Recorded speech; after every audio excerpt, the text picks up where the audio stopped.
Tactical airlift provides for the immediate and responsive air movement and delivery of personnel, supplies, and equipment to objective areas within the theater of operations.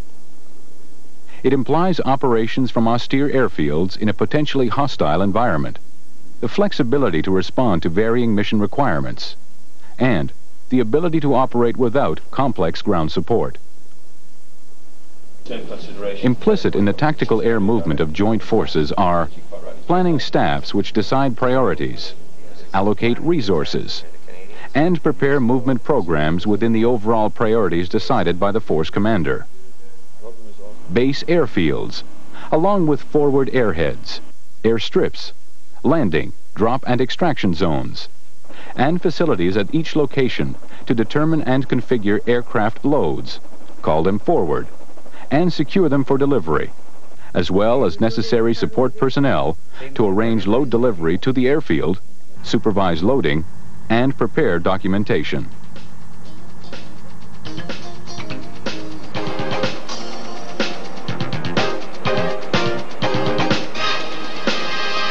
Tactical airlift missions basically involve para-assault by airborne forces and their accompanying pathfinders, air-landed assaults by ground forces, resupply by paradrop and low-altitude parachute extraction system, air-landed resupply, aeromedical evacuation, special airlift missions, and tactical air-to-air refueling.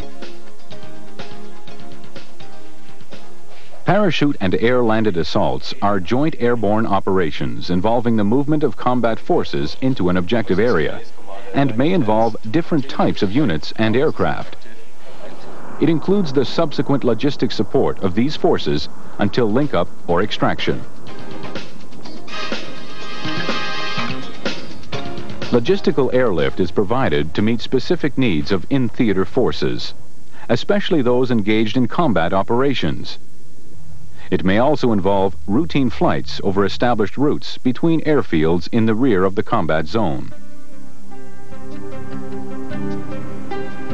Tactical aeromedical evacuation involves the air movement of casualties to or between medical facilities.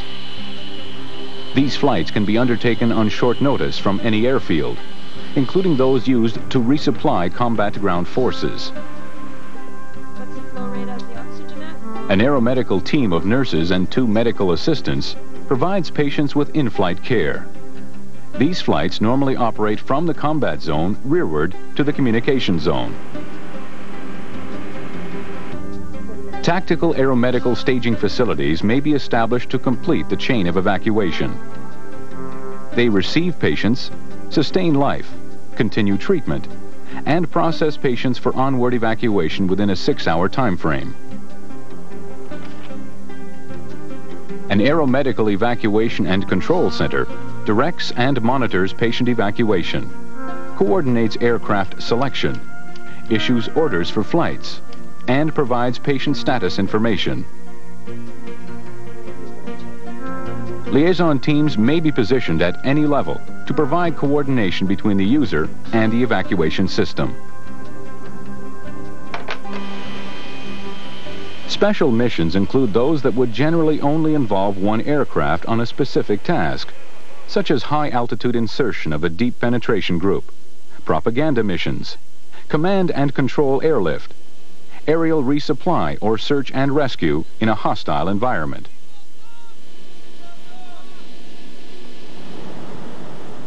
Air-to-air refueling is employed to support in-theater tactical operations that cannot otherwise be accomplished with relatively short-range fighter and close air support aircraft. Those aspects of airborne operations and tactical air transport routinely carried out by helicopters, organic to land force formations, will not be dealt with in this production, as they have been separately covered in other land forces videos. These include Airborne Operations Parts 1 and 2, Air Mobile Operations, the Corps Medium Transport Squadron, Helicopter Resupply Operations, the Tactical Aviation Utility Squadron, the Division Tactical Aviation Wing, and medical support in the division. Like here for him, the attack helicopter. That's why. Command of the Tactical Air Force within the theater is exercised by the Air Commander through his Air Command Operations Center. The ACOC staff plan, control, and coordinate the employment of tactical airlift and other air forces within the assigned area of operations. Other joint staffs involved in tactical airlift activities include the Air Transport Movement Control Center, which coordinates and allots priorities for air transport support within the theater, and coordinates the movement of externally controlled air transport into and out of theater. And the Airlift Control Center, which carries out detailed planning, coordination, and tasking for specific airlift operations. It also provides a focal point for communications, control, and direction of ongoing airlift operations. Requests for tactical airlift may be originated at any level of command within any component of a joint force. Missions are normally pre-planned and require detailed staff coordination to ensure they blend with the operations of other land and air force agencies. The system is, however, capable of reacting to specific immediate requests.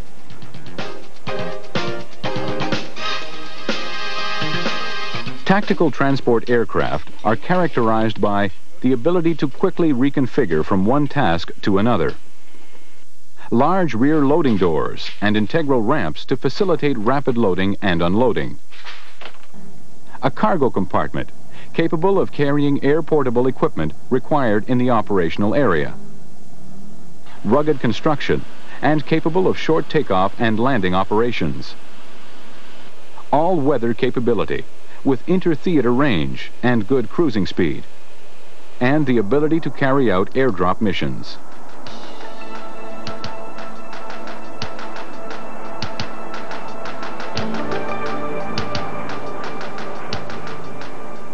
Transport aircraft are loaded in accordance with the commander's operational criteria. Combat loading enables troops with their equipment and supplies to immediately disembark, fully prepared for combat. Tactical loading places combat units with their equipment and supplies at the destination airfield in a specified sequence to meet operational requirements. Administrative loading ensures the optimum use of each aircraft's carrying capacity. Airlift missions require joint planning and coordination, but development of the tactical delivery plan rests with air transport staff. Considerations involved in planning include: departure airfields must be capable of expeditiously handling the force requirement. Existing air corridors may be utilized to facilitate aircraft flow. Air routes and flight altitudes are planned to avoid enemy ground fire, radar detection, and visual observation by using terrain and contour flight. Physical parameters of the objective area may dictate some variations of the ingress track and traffic patterns. Destination airfields and drop zones must be as secure as possible from ground and air attack, and where possible, be capable of handling the required complex of approach and runway aids, as well as maintenance and material handling equipment. Operations into semi-prepared or austere airstrips will normally be preceded by ground reconnaissance to determine suitability of the landing surface based on aircraft types to be employed, the expected number of landings and takeoffs, and if operations under instrument conditions are necessary. The provision of pathfinder teams or other land force elements to prepare and mark landing or drop zones and provide local weather information. The possible requirement for a tactical air control party to provide air traffic advisory assistance. The deployment of an air transportable communications and control team when sustained landings are envisaged, or an instrument flight capability is required. The gathering of all available information to assist the staff function and downward distribution of suitable intelligence to assist flight briefings at all levels, and the need for post-flight debriefings and aircrew interrogations when aircraft return to further develop the information parameters.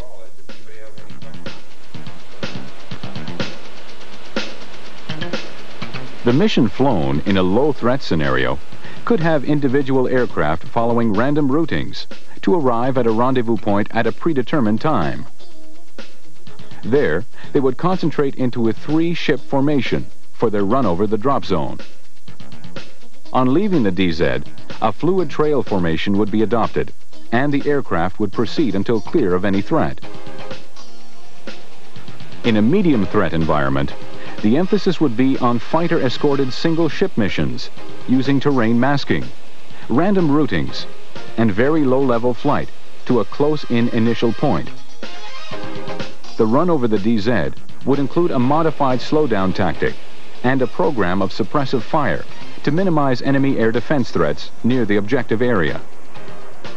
Aircraft would be phased over the DZ at 1 to 2 minute intervals, and once clear, they would work their way home. Radar and missile approach warning systems, coupled with chaff, flares, and radar jamming equipment while using defense maneuvering tactics, help reduce the aircraft's en route vulnerability to enemy fighters and other air defense threats. Operations must be jointly planned and coordinated from the outset, with sufficient resources being made available for the duration. It must be remembered that it is especially susceptible to changing weather and the telling effects of enemy action. Tactical airlift can be a valuable tool to assist the ground commander accomplish his aim, and it complements his maneuver by providing a versatile means of inserting troops and equipment into designated areas.